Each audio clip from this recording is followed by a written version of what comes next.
man dama jàpp ne waxtaan bi ni mu déroulé yëpp dafay wane rek manquement yi nga xamante ni am na te yàgg na honnêtement et sunu incapacité tamit à régler définitivement les problèmes di jaajëfal bu baax président parent d'élève bi man suma maam biñ ma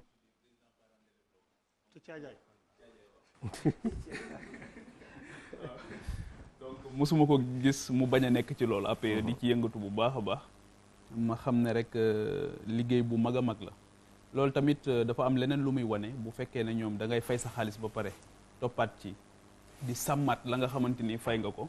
c'est important ci esprit bi mais ça dénote aussi ci benn manque boo xamante ni am na nga xamante ni ñoom dañuy obligé nekk en alerte tout le temps donc le privé pour parler du privé warul woon a agsi tey jii ci plateau télévision yi su fekkoon ne autorité yi ak ñi ko seq kilifa yi ko seq def nañ la ñu waroon def keroog bi fii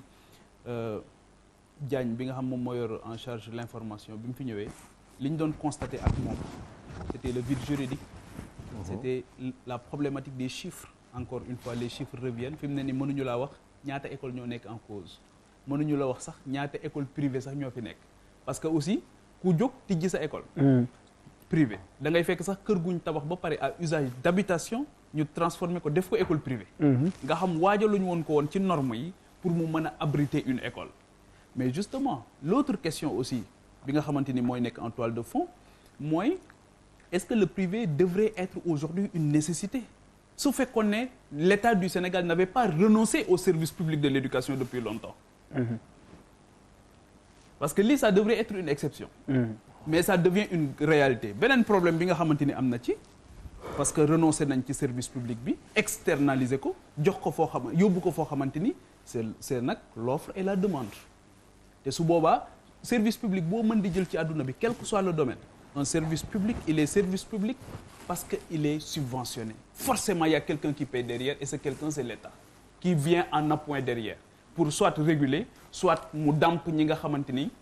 ñoom ñoo ci nekk ba nga xamante ni dina mën a woyof ci ki nga xamante ni moom mooy contribuable cela n'a pas été fait beneen bi tamit mooy manque de courage de l'État parce que tey jii bari na ci ay circonscriptions yu yaatu yoo xamante ni c'est le privé qui domine le public là-bas bés boo demee bras de fer État bés bu demee bras de fer ak privé yi mais su boobaa soulèvement populaire moom mooy am parce que defuloo fa infrastructure de base boo xamante ni mën na absorber li nga xamante ni mooy ñuy jàng foofu donc mu bari ay problèmes yoo xam léegi nag absence de médiation bi absence de régulation bi xam nga bu ñu toogee fii ñu ne état dafa war a jóg ñu ne l'état dafa war a assumer wu mais l'état ana mécanisme yi nga xamante ni moo ko war a may muy xam liy xew ci secteur bu stratégique comme éducation jamono bu nekk ba nga xamante ni dinañ am des possibilités de prévenir ces genres de crise là parce que affaire bi on va directement au mur quand tu entends le ministre de l'éducation muy wax et c'est pas la première fois c'est-à-dire que ministre de l'éducation yi lenn rek moom mooy seen différence mooy tur yi waaye ku fi ñëw ay conflit rek ngay gérer ba ni nga fiy jógee boo seetloo bi fi Serigne Mbaye Thiam nekk ministre de l'éducation bi ñuy tëj Yavuz Selim on s'est rendu compte que même doomam Yavuz Selim la nekk service public tant que ñoom ñi nga xamante ni aussi ñoom ñooy yor mbir yi utiliser wuñ suñu service public mais service public bi gëm naa ne du baax gëm naa ne du baax parce que dañu renoncer wax naa ko léegi ci service public mais au-delà des moyens mais quel est le contenu quel est le projet aujourd'hui pour notre école pour l'école sénégalaise une école par nous et pour nous parce que li nga xamante ni moom la fi Colombe bi bàyyi aussi dafa am une résilience qui défie le temps te dafa mel ni sax moo tane liñ ci njàmbaasat après parce que finalement on s'est retrouvé avec benn système hybride boo xamante ni kenn xamut lan lay jur parce que fi mu ne ni quel est le produit qui est attendu bu xale bi di pare primaire quel est le produit qui est attendu buy pare collège quel est le produit buy pare lycée quel étudiant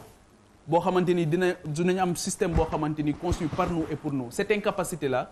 fi nga xamante ni ci lañ koy constater ci seen contrôle laay waxee yéen doyens yi mooy assises yi ñu fi def ak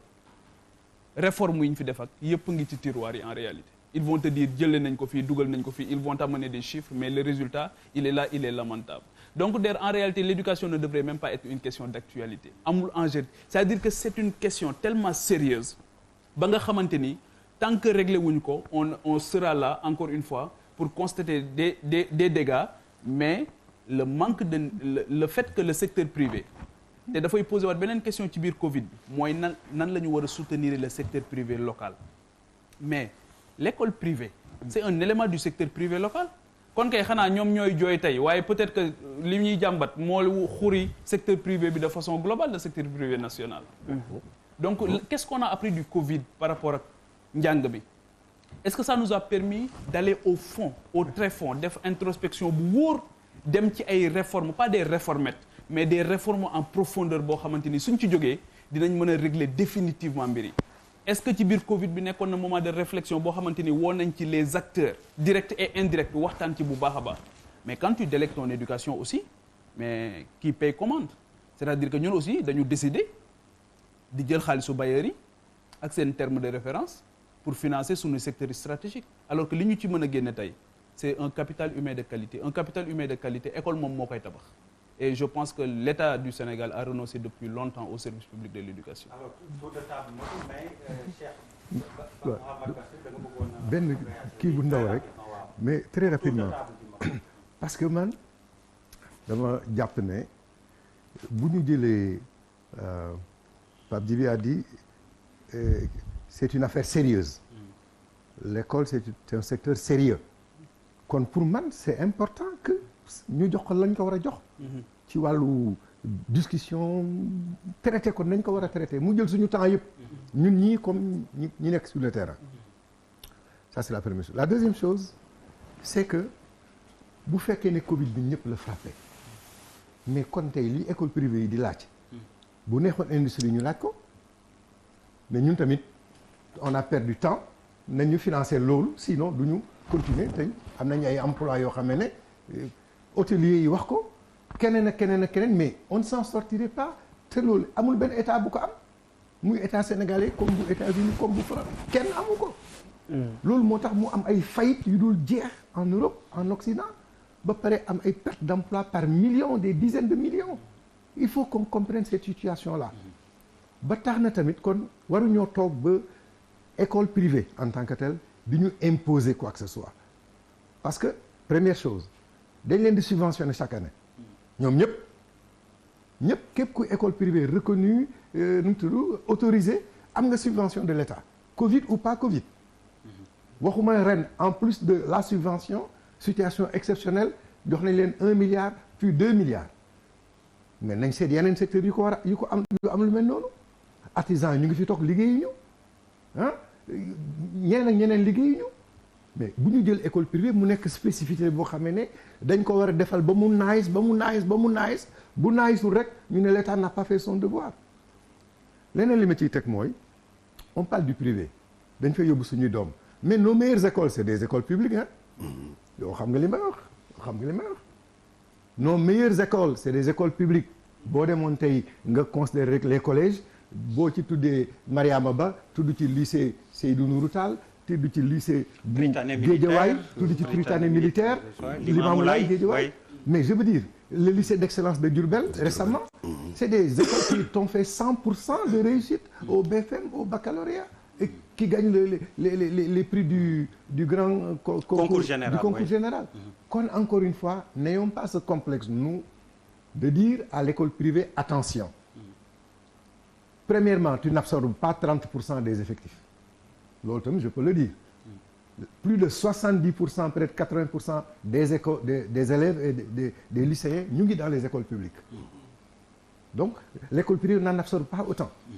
donc ça aussi tamit qu'on n'ait pas ce complexe là ba ñu doon ñoo xam ne mën nañu imposer mbir mi fokk mu am dialogue ak concertation